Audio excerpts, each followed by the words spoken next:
दुख दुख मनुष्य के जीवन का एक अहम हिस्सा है। इस संसार में सभी मनुष्य अपने जीवन में केवल और केवल सुख की ही कामना करते हैं। कोई भी इंसान अपने जीवन में दुख नहीं चाहता। भगवान श्री कृष्ण कहते हैं, इस संसार में बिना दुख के सुख का कोई महत्व नहीं है। अर्थात मनुष्य बिना दुख का अनुभव किए सुख की कीमत कभी समझ ही नहीं सकता। अगर किसी मनुष्य को उसके जीवन में दुख के पश्चात सुख मिलता है, उस सुख को वो अधिक आनंदित महसूस करता है। भगवान श्री कृष्ण के अनुसार यदि मनुष्य सुख की सही परिभाषा को समझ लेता है तो उसे दुख कभी नहीं सताएगा, क्योंकि असल में मनुष्य का सुख ही मनुष्य के दुख का वास्तविक कारण है। तो आखिर ये दुख है क्या? भगवान श्री कृष्ण के अनुसार मनुष्य की इच्छाएं, उसकी महत्वाकांक्षाएं ही वास्तव में उसके दुख का कारण बनती है।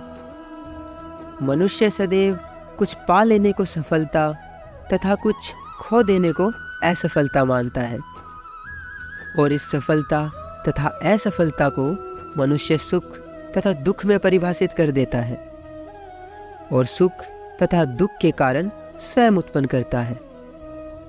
भगवान श्री कृष्ण के अनुसार जीवन को अपने योग्य बनाने के स्थान पर अपने आप को जीवन के योग्य बनाना सुख और सफलता का एकमात्र मार्ग है।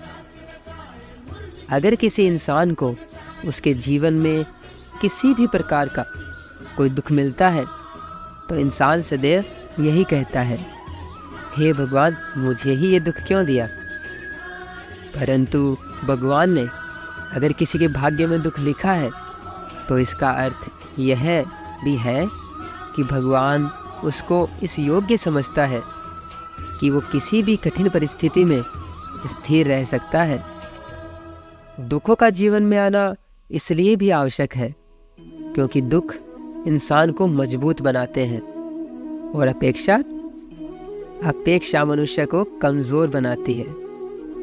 मनुष्य अपने मन में कई तरह की अपेक्षाओं को लिए रखता है और अपने मन को स्वयं ही दुखी करता है।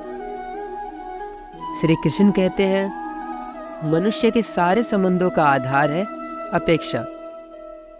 पति कैसा हो जो मेरा जीवन सुख और सुविधाओं से भर दे। पत्नी कैसी हो जो सदैव मेरे प्रति समर्पित रहे। संतान कैसी हो जो मेरी सेवा करे, मेरा आदेश माने। मनुष्य उसी को प्रेम कर पाता है जो उसकी अपेक्षाओं को पूर्ण कर सके, और अपेक्षा की तो नियति ही है भंग होना। भगवान श्री कृष्ण कहते हैं कि अपेक्षा मनुष्य के मस्तिष्क में जन्म लेती है। कोई भी अन्य व्यक्ति उसकी अपेक्षाओं को जान ही नहीं पाता। पूर्ण करने की प्रामाणिक इच्छा हो तो भी मनुष्य किसी की अपेक्षाओं को पूर्ण नहीं कर सकता।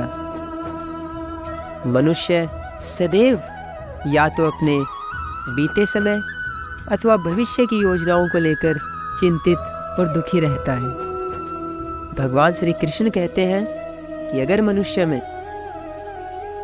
मनुष्य ये समझ ले कि वो ना तो भविष्य देख सकता है और ना ही भविष्य निर्मित कर सकता है और ना ही भविष्य को बदल सकता है, तो इंसान दुखों से मुक्त हो जाएगा।